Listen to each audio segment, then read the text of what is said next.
ഈ ട്രംപിൻ്റെ വരവോടുകൂടി ലോകത്ത് വലിയ മാറ്റം സംഭവിച്ചുകൊണ്ടിരിക്കുന്നത്. അനുദിനം, അനുക്ഷണം എന്ന് പറയാം, ഓരോ മിനിറ്റിലും മാറ്റമാണ്.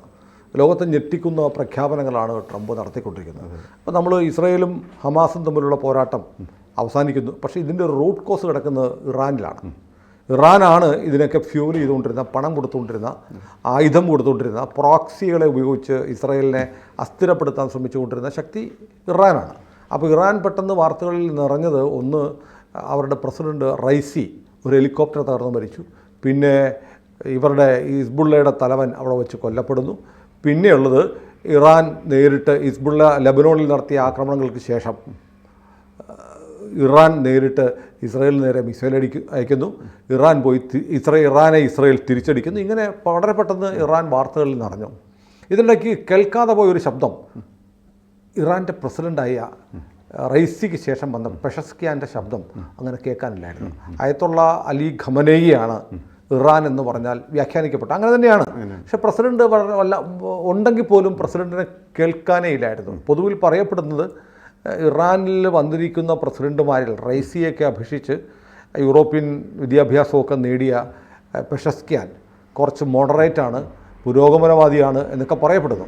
അതുകൊണ്ട് അദ്ദേഹത്തിൻ്റെ ഭരണത്തിന് കീഴിൽ ഇറാൻ കുറച്ചൊക്കെ സ്വാതന്ത്ര്യമുള്ള രാജ്യമായി മാറുമെന്ന് പറഞ്ഞിട്ടും മെഹ്സ അമിനിയെ പോലെയുള്ളവരെ വീണ്ടും സ്ത്രീകളെ ഉപദ്രവിക്കുന്നു, പീഡിപ്പിക്കുന്നു. അങ്ങനെ ഒരു മതഭരണത്തിൻ്റെ മേലങ്കി കൂടുതൽ കനത്ത തോതിൽ ഇറാന് മേൽ വന്ന് വീഴുകയാണ്. പെഷസ്കിയാൻ ഉണ്ടോ ഇപ്പോൾ? അദ്ദേഹത്തിൻ്റെ രാഷ്ട്രീയമായി ഇറാൻ്റെ പ്രസിഡന്റ് കഴിഞ്ഞോ?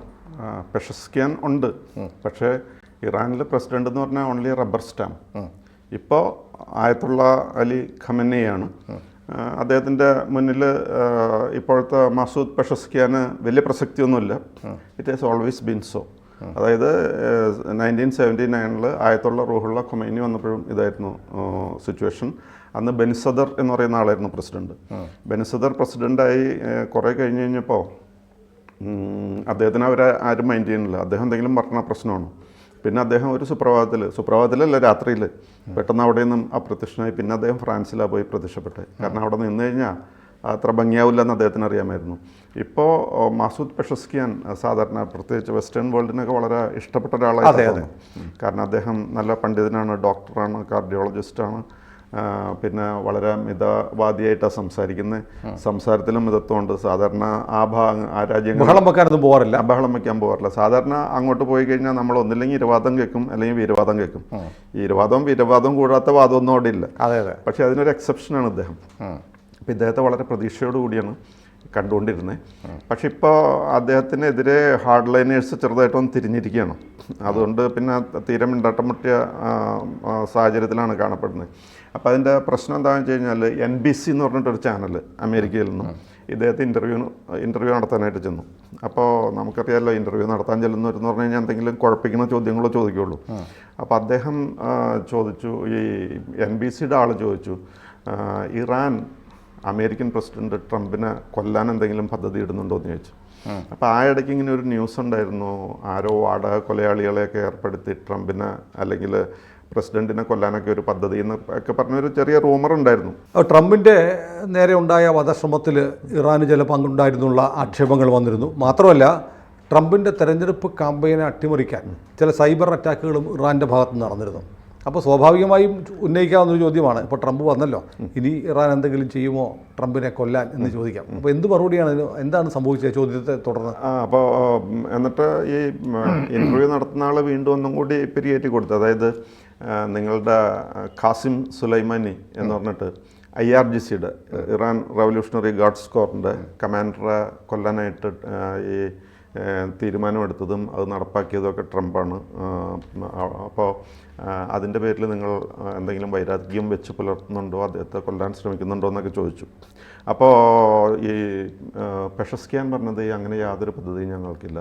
അമേരിക്കൻ പ്രസിഡന്റിനെ ആക്രമിക്കാനോ അദ്ദേഹത്തിനെതിരെ എന്തെങ്കിലും നടപടി സ്വീകരിക്കാനോ അദ്ദേഹത്തെ അപകടപ്പെടുത്താനോ ഒന്നും ഞങ്ങൾ ഉദ്ദേശിക്കുന്നില്ല എന്നാണ് പറഞ്ഞത്. അപ്പോൾ ഈ ജനറൽ സുലൈമാനിനെ കൊന്നത് ബാഗ്ദാദിൽ വെച്ചിട്ടാണ്. അവിടെ ഇറാഖിൽ വെച്ച് അതെ, ഇറാഖിൽ ബാഗ്ദാദിൽ വെച്ചിട്ടാണ് കൊന്നത്. അപ്പോൾ ഒരു ഡ്രോൺ അറ്റാക്ക് വഴിയാണ് കൊന്നത്. അത് തന്നെ ട്രംപാണ് അതിന് ഓർഡർ കൊടുത്തതെന്നുള്ളതൊക്കെ എല്ലാവർക്കും അറിയാം അന്നത്തെ ഫസ്റ്റ് ടൈമിൽ. അപ്പോൾ അതിൻ്റെ ഒരു വൈരാഗ്യം എങ്ങനെയായാലും ഇവരുടെ മനസ്സിലുണ്ടാകും. അപ്പോൾ അത് നടപ്പാക്കുന്നില്ലെന്നാണ് ചോദിച്ചത്. അപ്പോൾ പെഷസ്കിയാൻ പറയുന്നത് അങ്ങനെയൊന്നുമില്ല, ഞങ്ങൾക്ക് യാതൊരു ഉദ്ദേശവുമില്ല, അദ്ദേഹത്തെ അപകടപ്പെടുത്താൻ യാതൊരു പ്ലാനുമില്ല, അതിനൊരു പ്ലോട്ടും ഞങ്ങൾ തയ്യാറും ചെയ്തിട്ടില്ല, അങ്ങനെ പറഞ്ഞു പോയി.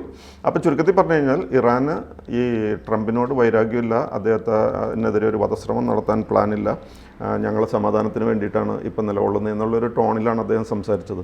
അദ്ദേഹം നല്ല ഉദ്ദേശം വെച്ചിട്ടാണ് സംസാരിച്ചത്. കാരണം എന്താണെന്ന് വെച്ച് കഴിഞ്ഞാൽ ഇനിയിപ്പോൾ അമേരിക്കയായിട്ടും മുട്ടാനായിട്ടൊന്നും അത്ര വലിയ താല്പര്യമില്ല, അതിനുള്ള കപ്പാസിറ്റി ഇല്ലെന്ന് അറിയുകയും ചെയ്യാം. അപ്പോൾ അതുകൊണ്ട് രാജ്യനന്മ കണക്കിലെടുത്തിട്ടാണ് അദ്ദേഹം അങ്ങനെ ഒരു മറുപടി കൊടുത്തത്. ചിലപ്പോൾ അത് മുഴുവനും 100% സത്യമാവണമെന്നില്ല. അതെ, അല്ലെങ്കിൽ തന്നെ ഒരു രാജ്യത്തിൻ്റെ തലവൻ അങ്ങനെ പരസ്യമായി ഞാൻ അമേരിക്കൻ പ്രസിഡന്റിനെ തട്ടും ഞങ്ങൾ എന്ന് പറഞ്ഞാൽ അന്ന് ഒരു ലീഡറും പറയില്ല. അപ്പോൾ അതായിരുന്നു സാഹചര്യം. പക്ഷേ ഇത് പറഞ്ഞ പാടെ ഇത് ഇറാനിലെ ബാക്കി ആൾക്കാർക്കൊന്നും അത് ഇഷ്ടപ്പെട്ടില്ല. പ്രത്യേകിച്ച് മത മേലധ്യക്ഷ വിഭാഗത്തിൽപ്പെട്ട ആൾക്കാരുണ്ടല്ലോ, ഹാർഡ് കോർ ആയിട്ടുള്ള ആൾക്കാരുണ്ട്, അവർക്ക് ആർക്കും ഇത് ഇഷ്ടപ്പെട്ടില്ല.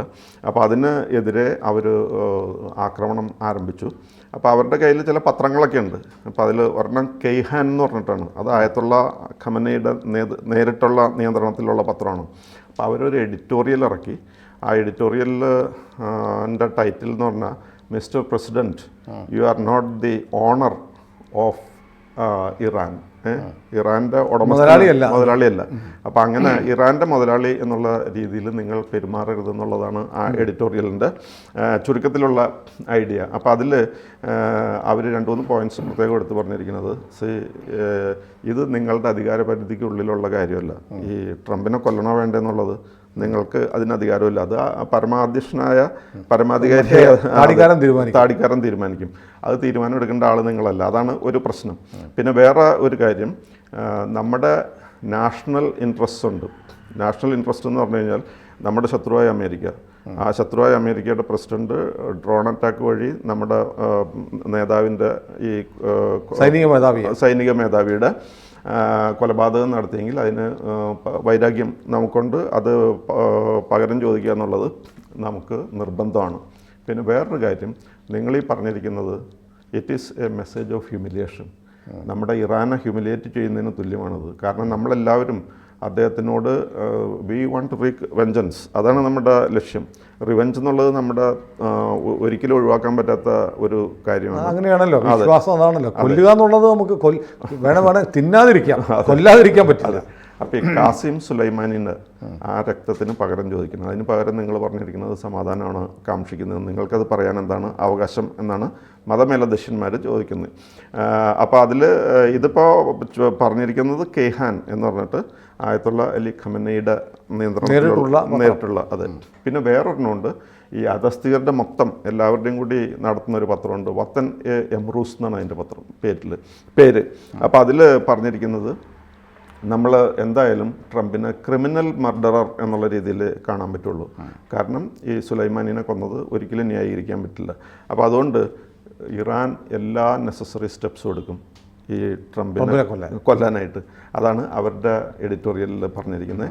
മാത്രമല്ല, we will carry out the punishment. അപ്പോൾ ചുരുക്കത്തിൽ കെയ്ഹാൻ എന്ന് പറയുന്ന ഈ ആയത്തുള്ള അലി ഖമനയുടെ കീഴിലുള്ള പത്രവും മറ്റ് ഹാർഡ് കോർ ആൾക്കാരുടെ കീഴിലുള്ള വത്തൻ എംറൂസ് എന്ന് പറയുന്ന പത്രവും ഒക്കെ പറയുന്നൊരു കാര്യം, ഈ വൈരാഗ്യം തീർക്കുക എന്നുള്ളത്, ആ കാര്യത്തെ ഡിസ്മിസ് ചെയ്യാനായിട്ട്, ആ രീതിയിൽ സംസാരിക്കാനായിട്ട് നിങ്ങൾക്ക് ഒരു അധികാരവുമില്ല. അത് ചുരുക്കി പറഞ്ഞാൽ, ഇപ്പോൾ ഇറാൻ്റെ പ്രസിഡന്റ് പെഷസ്ക്യാൻ പറഞ്ഞു അമേരിക്കയോട് ശത്രുതയില്ല, ട്രംപിനെതിരെ ഒരു അസാസിനേഷൻ അറ്റംപ്റ്റും ഞങ്ങൾക്കില്ല, ഞങ്ങൾ വളരെ സ്മൂത്തായിട്ട് പോകാൻ ആഗ്രഹിക്കുന്നു പറഞ്ഞപ്പോഴത്തേക്ക് ഖമനയുടെ നേതൃത്വത്തിലുള്ള മത വിഭാഗത്തിൻ്റെ ജിഗുകളായിട്ടുള്ള 2 പത്രങ്ങൾ, ഒന്ന് ഖമനയി നേരിട്ട് നടത്തുന്നു, മറ്റൊന്ന് യാഥാസ്ഥിതിയുടെ പത്രവും വന്നിട്ട് പറഞ്ഞു അങ്ങനെയല്ല, ട്രംപിനെ കൊല്ലുക എന്നുള്ളത് ഇറാൻ്റെ അജണ്ടയാണ് എന്ന് പരസ്യമായി പറഞ്ഞിരിക്കുന്നു. 2 കൂട്ടർ എഡിറ്റോറിയലിൽ തന്നെ പറഞ്ഞിരിക്കുമ്പോൾ ഇത് യഥാർത്ഥത്തിൽ പത്രങ്ങളുടെ അഭിപ്രായം ആവത്തില്ല, ഖമനയുടെ അഭിപ്രായം. അതെ അതെ അതെ അതല്ലേ? അതെ. ഇറാൻ പറഞ്ഞു, ഇറാൻ എന്ന് പറഞ്ഞാൽ പ്രസിഡന്റ് റബ്ബർ സ്റ്റാമ്പാണ്, ഖമനേയിയാണ്. ഇപ്പോൾ കുഴി കിടക്കുകയാണ് പുള്ളിയെങ്കിലും എണീറ്റ് നടക്കാനുള്ള ആരോഗ്യം ഇല്ലെങ്കിൽ പോലും.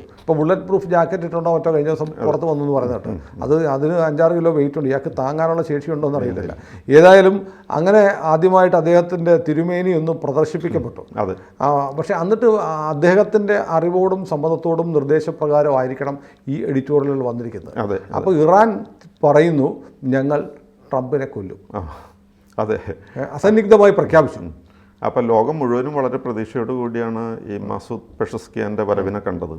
പക്ഷേ പണ്ട് ആയത്തുള്ള റൂഹുള്ള ഖമീനിയുടെ കാലത്ത് ബനിസാദർ രാത്രിയുടെ മറവിൽ ഓടി ഫ്രാൻസിലേക്ക് പോയ പോലെ ഇദ്ദേഹത്തിനും സംഭവിക്കാതിരിക്കട്ടെ എന്ന് നമുക്ക് പ്രതീക്ഷിക്കാം. അല്ല, സംഭവിക്കുന്നതാണ് അദ്ദേഹത്തിൻ്റെ ജീവിതത്തിന് നല്ലത്, അല്ല പിന്നെ അവർ തല്ലിക്കൊല്ലും. അതെ, ഇപ്പം ഇവർ തിരിഞ്ഞിരിക്കുന്ന രീതി കണ്ടിട്ട് വളരെ അപകടം ഉള്ള അക്സാമിനിയെ കൂടത്തിനടിച്ചാണ് കൊന്നു പറയുന്നത് ആ പെൺകുട്ടിയെ.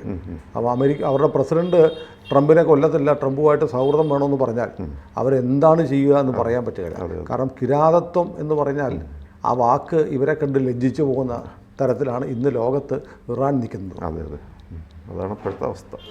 കൂടുതൽ വാർത്തകളും വിശേഷങ്ങളും നിങ്ങളിലേക്ക് എത്താൻ ABC മലയാളം സബ്സ്ക്രൈബ് ചെയ്യുക, ബെൽ ബട്ടണും അമർത്തുക.